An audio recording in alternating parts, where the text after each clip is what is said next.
आज राज्याचे अर्धे उपमुख्यमंत्री असलेले आणि पुणे जिल्ह्याचे पालकमंत्री अजितदादा पवार यांना पुणे शहरामध्ये रेकॉर्डवर असलेला गुन्हेगार असलेला, ज्याची ओळख परेड ज्या 200-300 गुंडांची पुण्याचे पोलीस आयुक्तांनी मध्यंतरी 6 फेब्रुवारीला पुण्यात काढली होती आणि त्या ओळख परेडमध्ये या सगळ्यांना नोटिसा दिल्या होत्या, ज्या गुंडांना रील्स वगैरे बनवायची नाही असं सांगितलं होतं, तरी त्या गुंडांनी रील्स बनवल्या होत्या.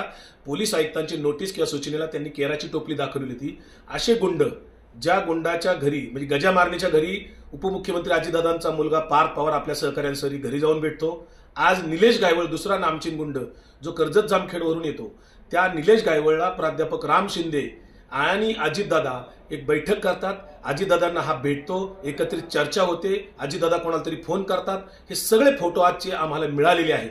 अजितदादांनी निलेश गायवळ यांना पाठिंबा दिलाय का?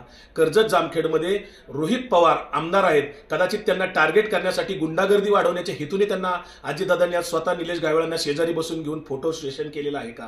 काय याच्यामध्ये हेतू आहे त्यांचा, याचं स्पष्टीकरण अजितदादांनी दिलेलं पाहिजे आम्हाला. आणि प्राध्यापक राम शिंदे आणि अजितदादांची या संदर्भामध्ये युती झालेली दिसतीये आणि एका बाजूला कायदा व सुव्यवस्था राज्यातली बिघडलेली आहे, देशामध्ये महाराष्ट्राचा क्राईम रेट वाढलेला आहे, गृहमंत्री याच्यामध्ये बेफिकीर आहेत आणि दुसऱ्या बाजूला गुंडांना प्रतिष्ठा मिळवून देण्याचं, गुंडांना राजाश्रय देण्याचं काम स्वतः मुख्यमंत्री, दोन्ही उपमुख्यमंत्री करत आहेत. ही अतिशय लाजिरवाणी गोष्ट आहे. सुसंस्कृत महाराष्ट्राला आणि कायदा व सुव्यवस्था पाळणाऱ्या महाराष्ट्राला इथे बिहार आणि यूपीपेक्षाही पुढची स्टेप हे ट्रिपल इंजिन खोके सरकार करत आहे.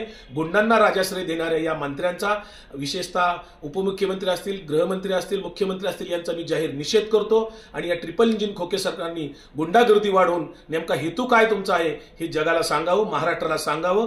गुंडगिरी करणाऱ्या लोकांना तुम्ही कशासाठी जवळ घेतात याचं स्पष्टीकरण द्यावं.